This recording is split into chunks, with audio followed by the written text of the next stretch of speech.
Hello, I want to introduce you to a great tool today.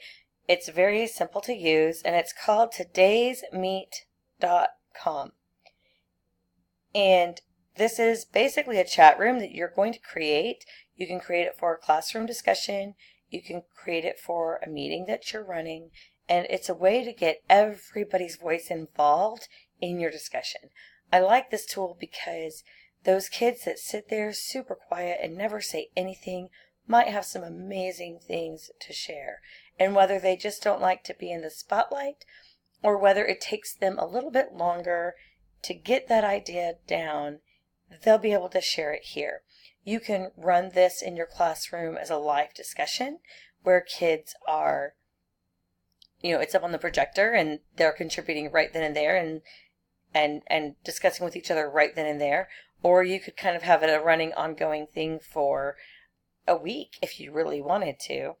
And it still gives students that time to get their voice in. So let me show you. You're going to create your account. You can do it with Google. You can do it with whatever email you have. You can have settings where you can decide whether you want emails or not. And what I did is I put in my nickname. That's my maiden name that some students know me by.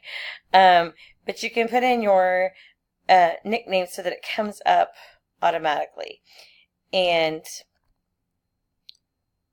that's just little tiny things. You don't need to do that, or you can. It's up to you.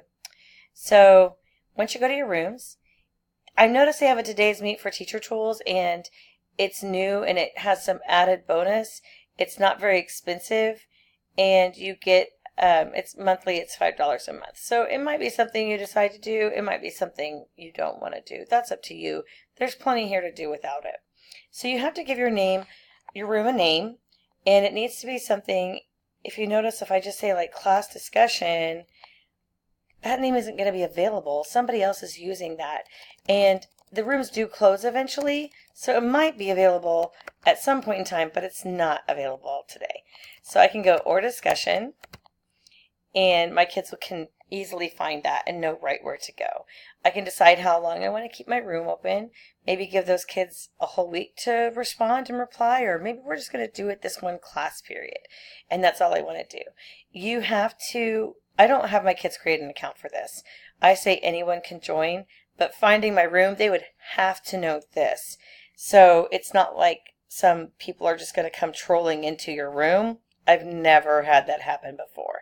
But what I do tell my students is that because it's not private, to go ahead and just put their initials, and that's how I keep track of their discussion here. I just look for their initials. They can't have fake names. I don't allow that because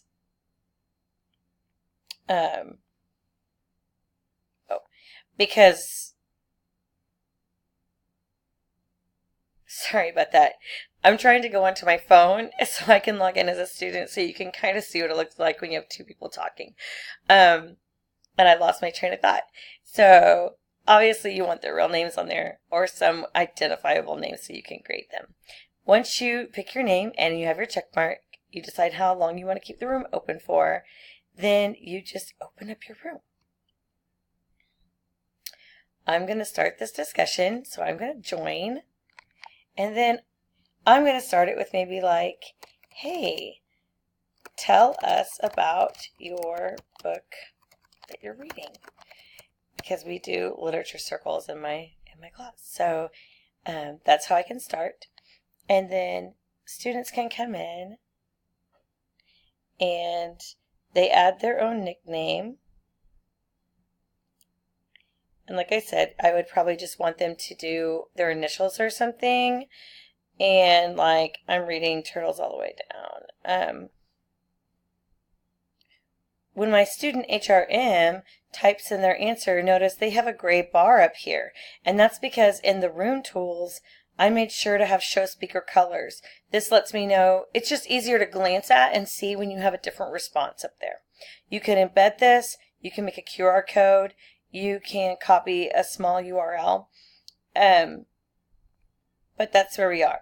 As the students talk and contribute, I want you to see also that they have 140 characters. I like this because it's really similar to Twitter. At my school, kids I don't require them to have a Twitter account because it has to be connected to a phone account, and some don't have phones. So this is a fun way also to make it almost like a tweet with your classroom, just a Twitter classroom chat. And you could practice a Twitter chat here.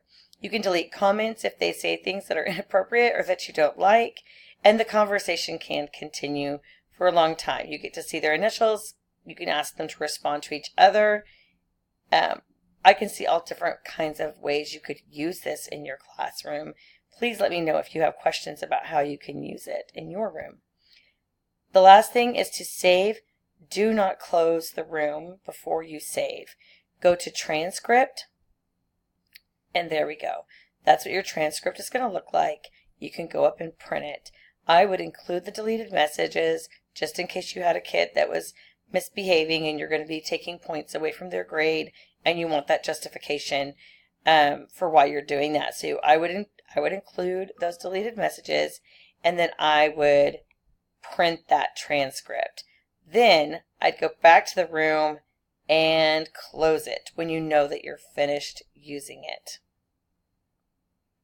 So that's today's meet. I hope you can find really fun ways to use this in your class. I'd be happy to give you suggestions with ideas that I have about how you could use this in your classroom. Just let me know.